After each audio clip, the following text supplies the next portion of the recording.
Om Ajnana Timirandasya Jnananjana Shalakaya Chakshurmilitam Yena Tasmai Sri Gurave Namaha. Nama Om Vishnu Padaya Krishna Presthaya Bhutale Srimate Bhakti Vedanta Swamin Iti Namane.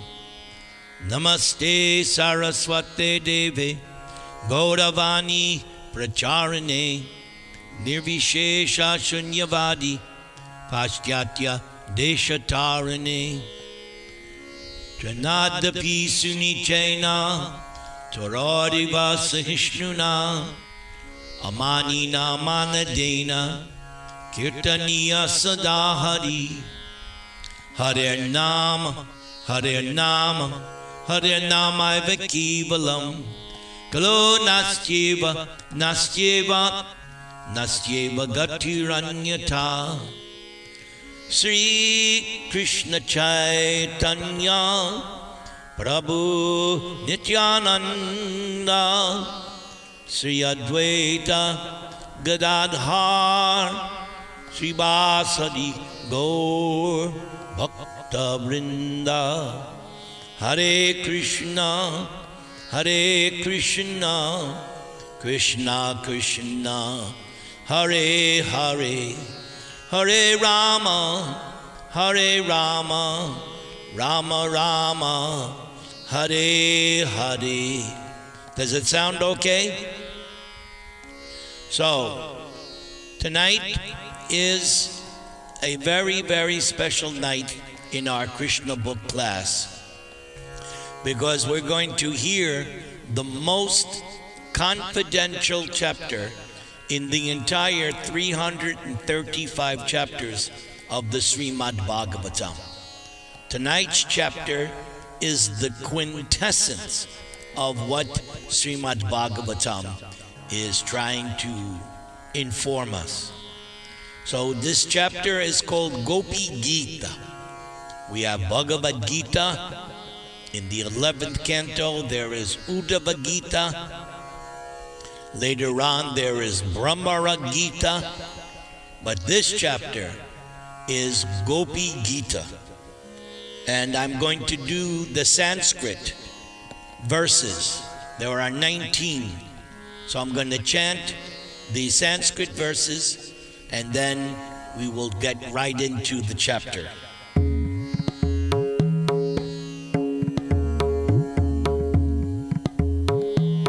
Jayati te dikam janmana vraja srayata indira shashpad atrahi daita drishyatang dikrutavakas Twaidritasavas Twang vichinvate Sharadudashaye Sadhu jata sad Sarasi jodira Shri Mushadrisha Suratanatate Shulakadasika Varada Nignato Nehim Vadaha Vishajalap Yayad Vyala Rakshasad Varsha Marutad Vaidyutanalad Vrishamayat Majad Vishvatobayad Rishabate Bayam Rakshita Muhu Nakalu Gopika Nandano Bhavan Sila Dehinam Antar Atmadrik Vikanasartito Vishvaguptaye Saka Idevan Satvatangule Virachatabayang Vrishni Duryate Charanam Iyusham Sangsriter Vayat Karasaro Ruhang Kanta Kamadam Shirasi Dehina Sri Karagraham Vraja Janardihan Vira Yoshitang Nija Janasmaya Dwangsana Smita Bhaja Sake Bhavat Kinkari Smano Jalaruhananang Charu Darshaya Pranata Dehinang Papakarshanang Trinacharanugam Sri Niketanam Fani Fanarpitang Te Padambujang Krinukucheshuna Krindhi Rich Chayam Madhuraya Kira Volguvakyaya Buddhamanogyaya Pushkarekshana Vidikarir Ima Viramuryachir Adarasiduna Yaya Yasvana Tavakatamritam Tapta Jivanam Kavibhir Iditang Kalmashapaham Shravana Mangalam Srimad Atatang Bhuvi Grinanti Ye Bhuri Dajana Prahasatang Priya Prema Vikshanam Viharanang Chate Dhyana Mangalam Rahasi Sangvido Yahridi Sprisha Kuhakano Mana Shobayantihi Chalasiyad Vrajaj Charayan Pashun Nalina Sundarang Natate Padam Shilatrinan Kurai Sida Titina Kalilitang Mana Kanta Gajhati Dinaparik Shaye Nila Kuntalayar Vanaruhananang Bibra Virad Avritam Ghana Rajas Phalang Darshayan Muhu Manasina Smarang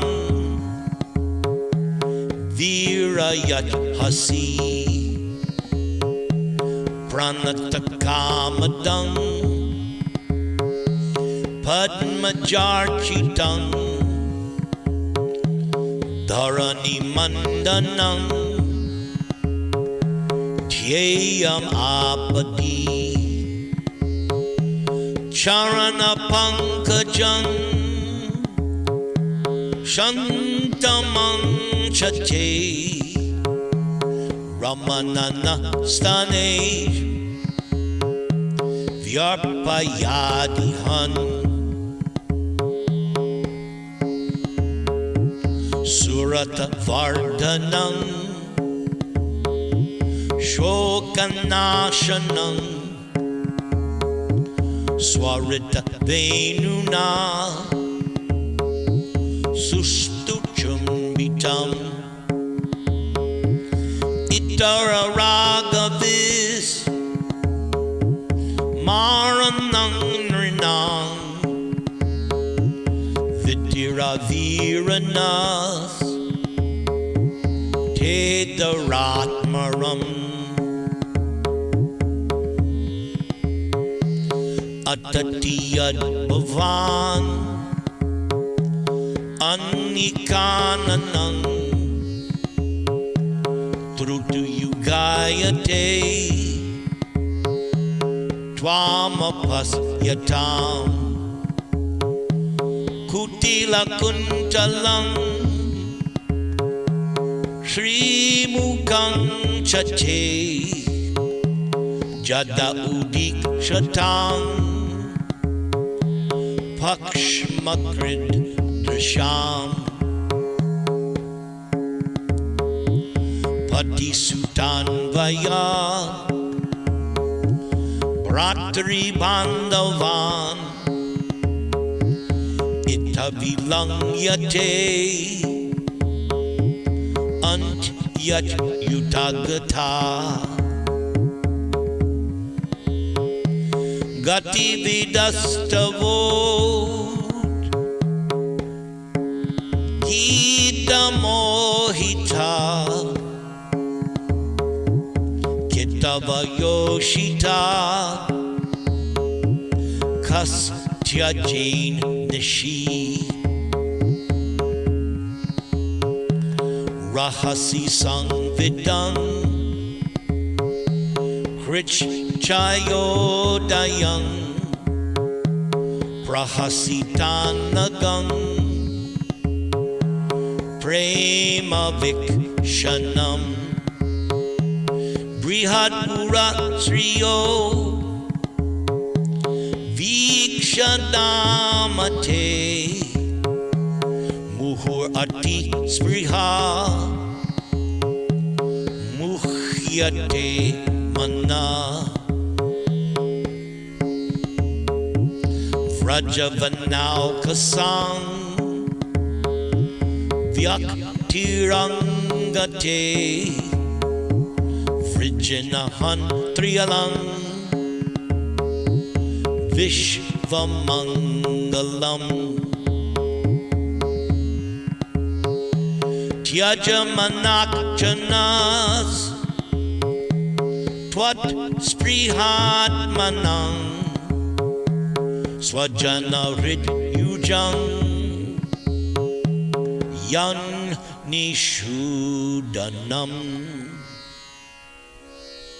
Yate Sujata Charanam Buruhang Staneshu Bita Shanai Priyadati Mahikarkasheshu Tenatavim Atasityad Vyatate Nuking Svit Gopurabdir Brahmatidir Bhavad Ayushangna Hare Krishna, Krishna Krishna, Hare Hare, Hare Rama, Rama Rama, Hare Hare. Now, the translation and purport of what I just sang will now be explained by Prabhupada as we begin the next chapter of this Krishna book. Om Namo Bhagavate Vasudevaya. Om Namo Bhagavate Vasudevaya. Om Namo Bhagavate Vasudevaya. One Gopi said, "My dear Krishna, ever since you took birth in this land of Vrajabhumi, everything appears to be glorious. This land of Vrindavan has become glorious, and it is as if the goddess of fortune is personally always existing here. But it is only we who are very unhappy, because we are searching after you, Krishna, but we cannot see you even with our greatest effort. Oh Krishna, our life is completely dependent upon you. Therefore we request that you once again come to us." Then another Gopi spoke. "My dear Krishna, you are the life and soul, even of the lotus flower, which grows on the water of lakes, which are made transparent by the clear rains of autumn. Although the lotus flowers are so beautiful, without your glance, they simply fade away. So similarly, without you, we gopis are also dying. Actually, we are neither your wives nor your slaves. You never spent any money for us, and yet we are simply attracted by your glance. So now if we die without receiving your glance, you, Krishna, will be responsible for our deaths. And certainly the killing of women is the greatest sin. And so if you do not come to see us and we die, you will have to suffer the reactions of sin. So please, Krishna, come see us. Do not think that one can be killed only by certain weapons. No, we are being killed by your absence. You should consider how you are responsible for killing women. We are always grateful to you because you have protected us many times from the poisonous water of Yamuna, from the serpent Kali, from the Baka Asura, from the anger of Indra and his torrents of rain, twice from forest fire, and so many other incidents. O Krishna, you are the greatest and most powerful of all. So, it is wonderful for you to protect us from so many dangers. But we are surprised that now, at this moment, you are neglecting us." Another Gopi spoke. "O dear Krishna, O dear friend, we know very well that you are not actually the son of Mother Yashoda or the cowherder man Nanda Maharaj. No, we know very well that you are the Supreme Personality of Godhead, and you are the super soul of all living entities. You have, out of your own causeless mercy, appeared in this world, being requested by Lord Brahma for the protection of the whole universe. So it is by your kindness only that you have appeared in the dynasty of Yadu. O best in the dynasty of Yadu, if anyone afraid of this materialistic way of life takes shelter at your lotus feet, You never deny him or her protection. O Krishna, your movements are sweet, and you are completely independent, touching the goddess of fortune with one hand, while in the other bearing a lotus flower. That is your extraordinary feature. So Krishna, please, therefore come before us and bless us with the lotus flower in your hand.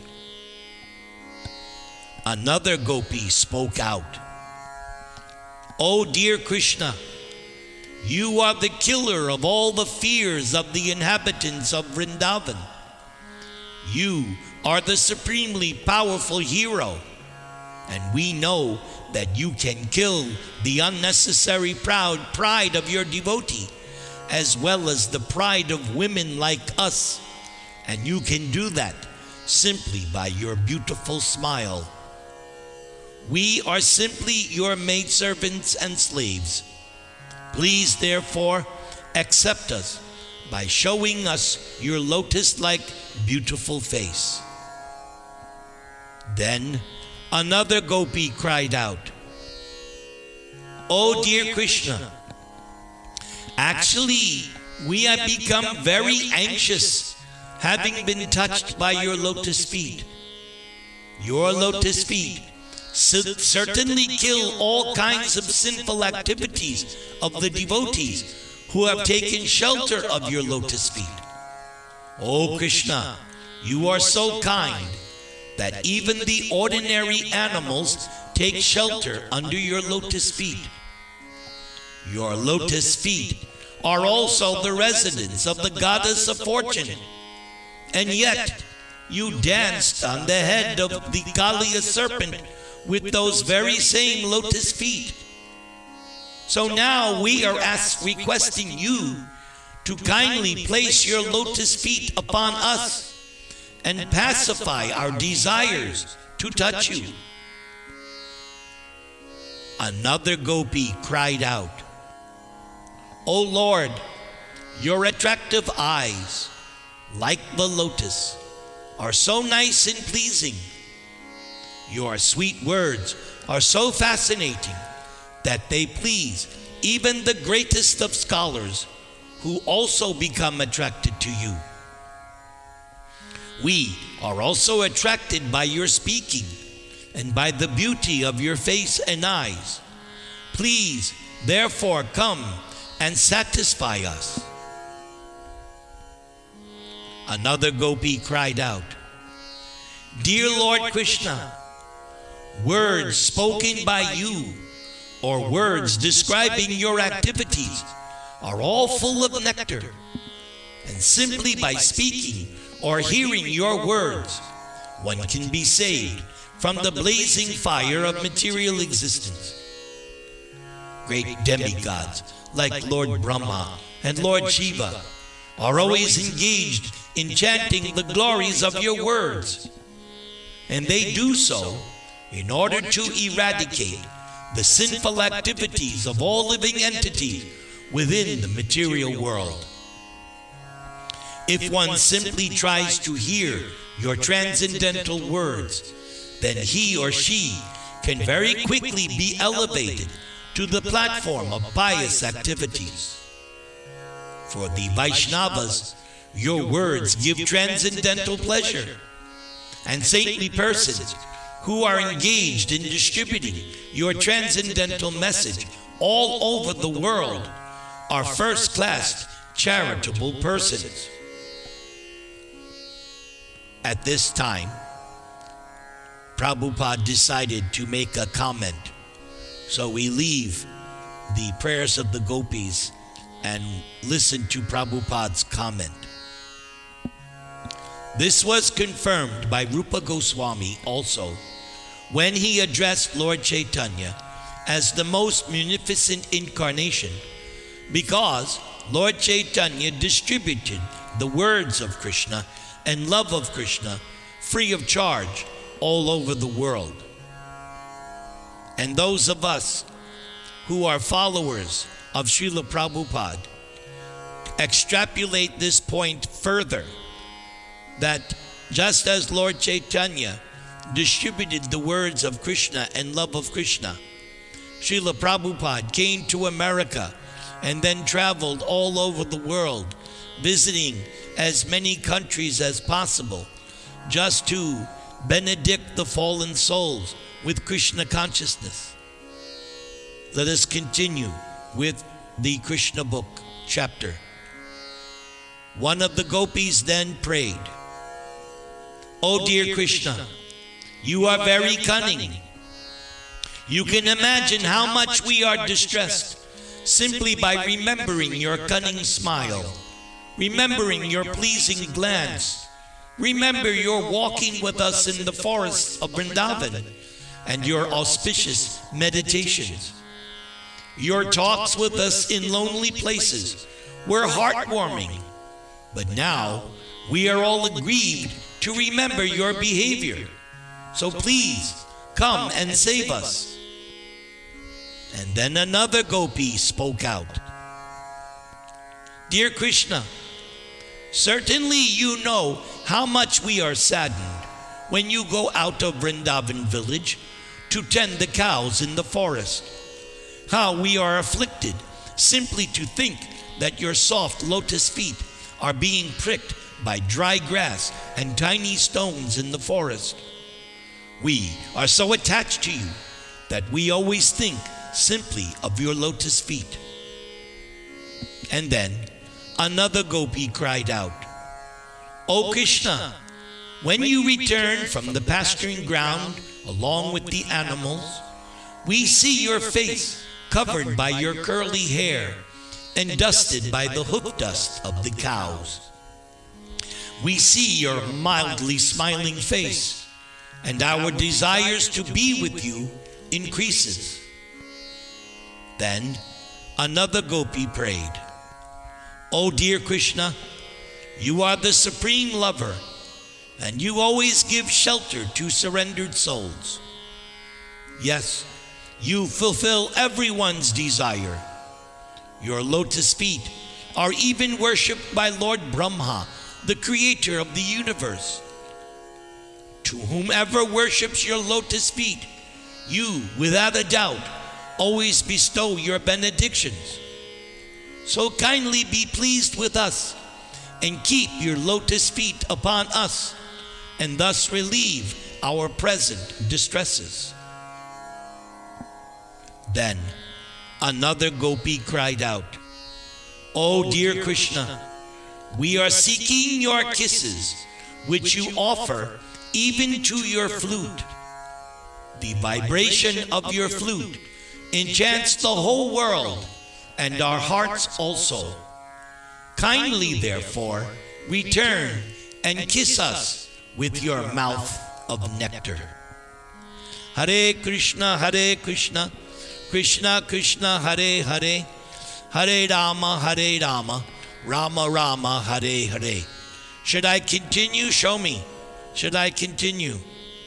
Let's go further. Whew. That was one heavy chapter. All right, let's go to the next chapter. This one is entitled Understanding Krishna and the Gopis. So now we're going to have some philosophy. In the Brahma Samhita, it is stated, Ananda Chinmaya Rasa Pratabhavatabi. Krishna alone is not particularly beautiful, but when his energy, especially his pleasure energy, represented by Radharani, when she expands, then Krishna looks very magnificent. The Mayavad conception of the perfection of the absolute truth without potency is simply due to insufficient knowledge. Actually, outside the exhibition of his different potencies, the absolute truth is not complete. Ananda Chinmaya Rasa means that Krishna's body is a transcendental form of eternal bliss and knowledge. Krishna is always surrounded by different potencies, and therefore Krishna is perfect and beautiful. And so we understand from the Brahma Samhita and Skanda Purana that Krishna is always surrounded by many thousands of goddesses of fortune. The gopis are all goddesses of fortune, and Krishna took them hand in hand on the bank of the Yamuna.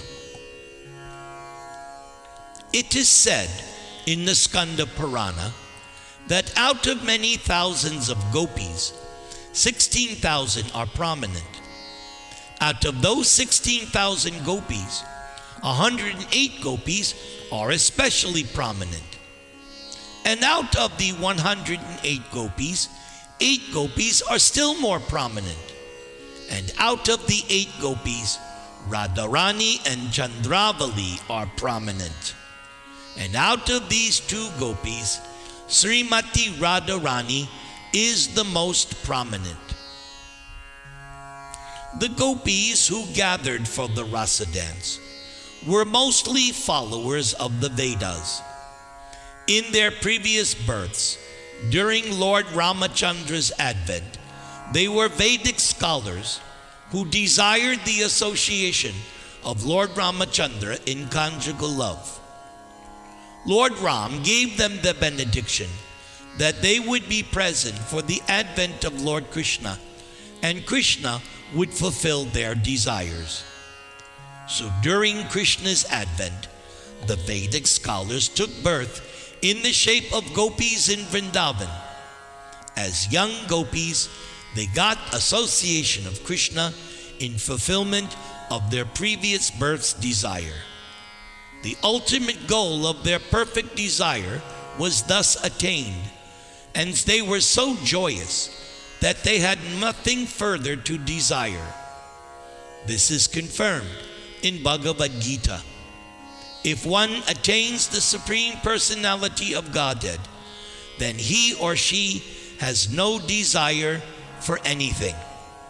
Hare Krishna, Krishna Krishna, Hare Hare, Hare Rama, Rama Rama, Hare Hare.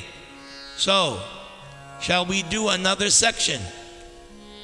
Let me know if we should do another section. Okay. Let's do another section. Hare Krishna, Krishna Krishna, Hare Hare, Hare Rama, Rama Rama, Hare Hare. Finally, Lord Krishna reappeared and assembled with the gopis. Krishna looked very beautiful, just befitting a person with all kinds of opulences. When Krishna entered the forest on the bank of the Yamuna, the moonlight dissipated the surrounding darkness. Due to the season, flowers like kunda and kadamba were blooming, and a gentle breeze was carrying the aroma. Due to the aroma, the bees were also flying in the breeze, thinking that the aroma was honey. The gopis then made a seat for Krishna by leveling the soft sand and placing cloths over it. When the gopis had Krishna in their company, not only all their grief, but also their lamenting in the absence of Krishna was now relieved. They felt they had no desire to be fulfilled. Fully satisfied in the company of Krishna, they spread their cloths on the ground. These garments were made of fine linen and smeared with red kumkum, which decorated their breasts. With great care, the gopis spread a sitting place for Krishna. After all, Krishna was their life and soul, and so the gopis created a very comfortable seat for Krishna. Sitting on the seat amongst the gopis, Krishna became more and more beautiful. Great yogis like Lord Shiva, Lord Brahma, or even Lord Shesha and others always tried to fix their attention upon Krishna in their hearts. But here, the gopis actually saw Krishna seated before them on their cloths. In the society of the gopis, Krishna looked very beautiful.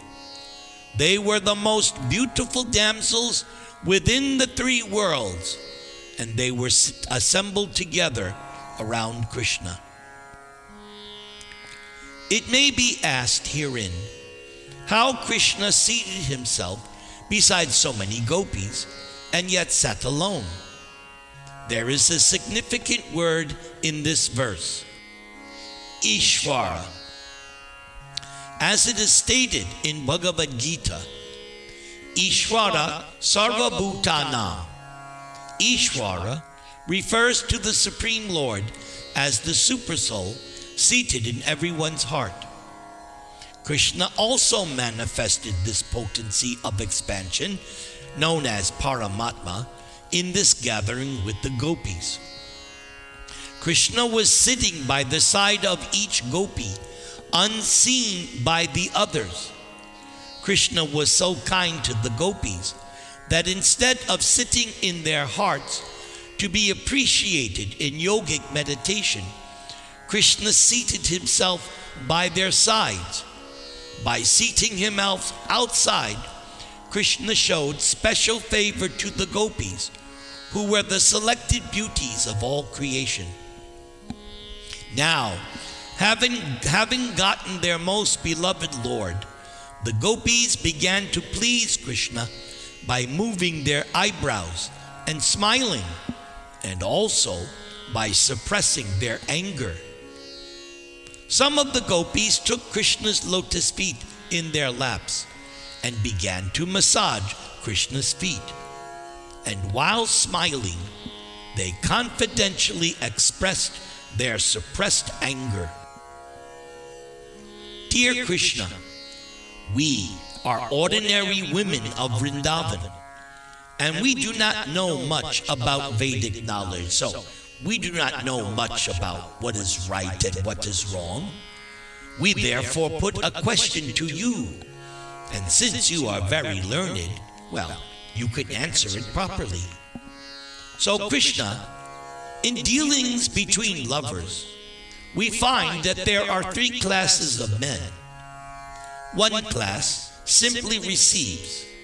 Another class reciprocates favorably, even if the lover is very contrary.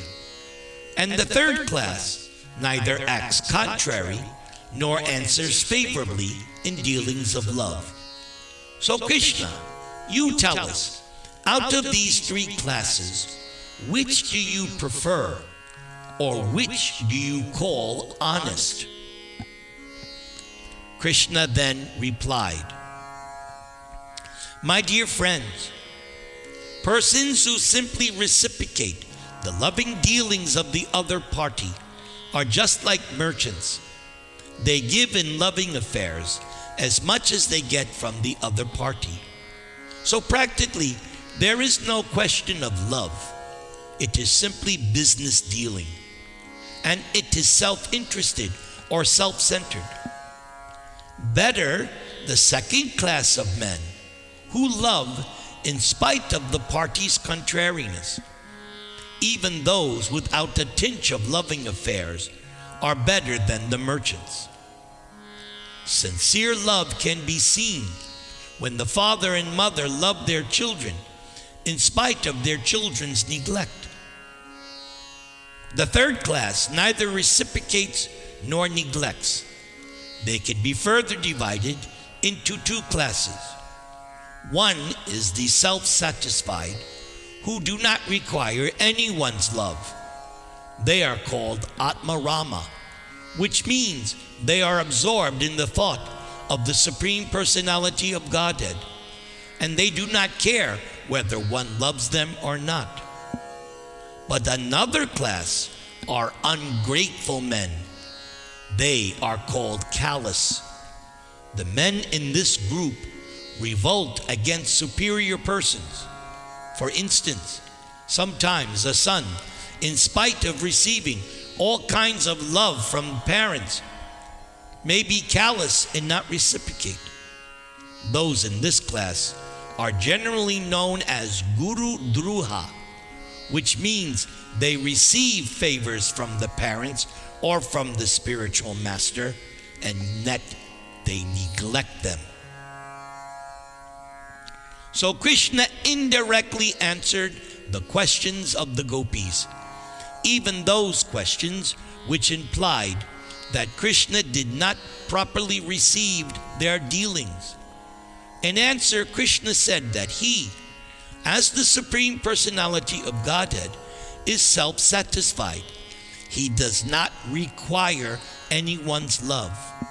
But at the same time, Krishna said that he is not ungrateful.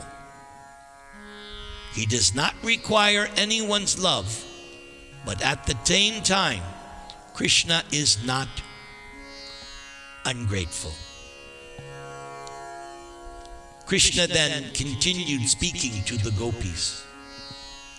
My dear friends, you might be aggrieved by my words and acts, but you must know that sometimes I do not reciprocate my devotees' dealings with me.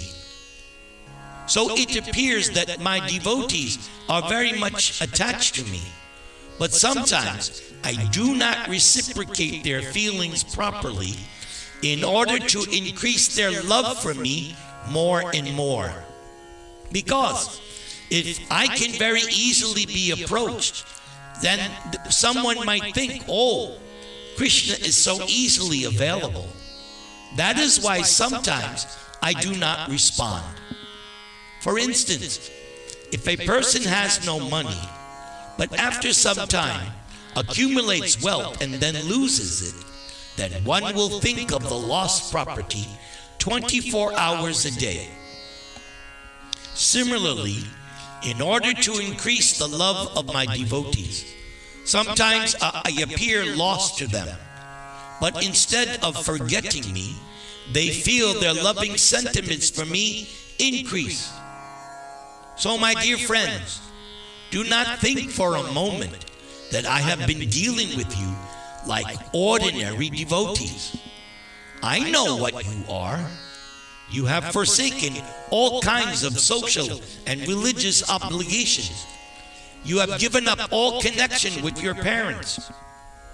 Without caring for social convention and religious obligations, you have come to me and loved me. And so, I am much obliged to you. But I cannot treat you as ordinary devotees. Do not think I was away from you. No, I was near to you.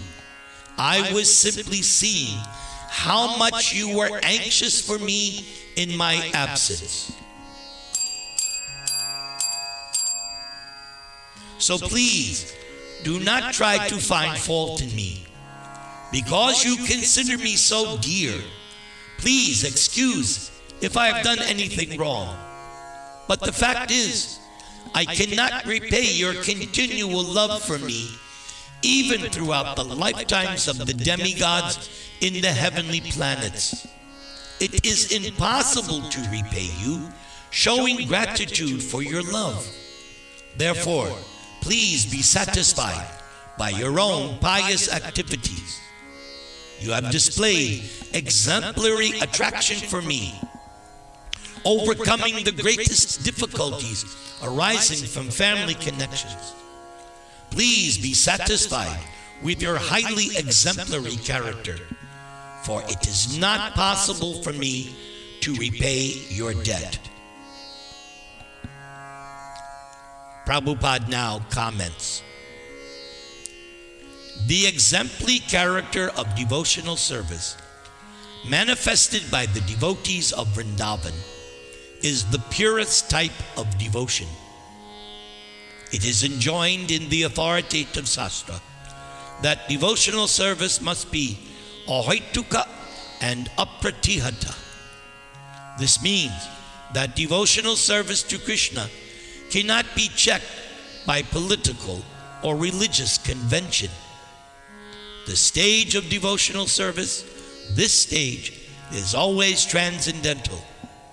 Thus, The Gopis particularly showed devotional service to Krishna so much that Krishna himself remained indebted to them. Lord Chaitanya thus said that the devotional service manifested in the Gopis excelled all other methods of approaching the Supreme Personality of Godhead. Hare Krishna, Krishna Krishna, Hare Hare, Hare Rama, Rama Rama, Hare Hare. So, that was intense. That was very intense. So I think we should do Nishringa Prayers, yes? And next week we will finish up our Rasa-lila chapter. Next week there's a few more sections. All right, let's do Nishringa Prayers.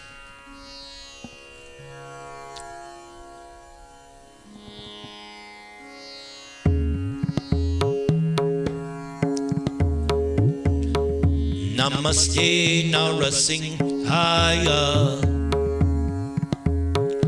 Prahlad Ahlada Dayani, Hiranya Kashipur Vakshaha, Shila Tanka Kalaye, Ito Nishringa Padato Nishringo, Yato Yato Yamitato Nrsimha, Bahir Nrsingo Hridaye Nrsimho, Nrsimham Adim Sharanam Prapadye, Tavakara Kamala Vare Nakam Adbhuta Sringam, Dalita Hiranyakashipu Tanu Bringam, Keshavadrita Narahari Rupa, Jai Jagadisha Hare, Jai Jagadisha Hare, Jai Jagadish, Jai Jagadish, Jai Jagadisha Hare, Hare, Jai Jagadisha Hare.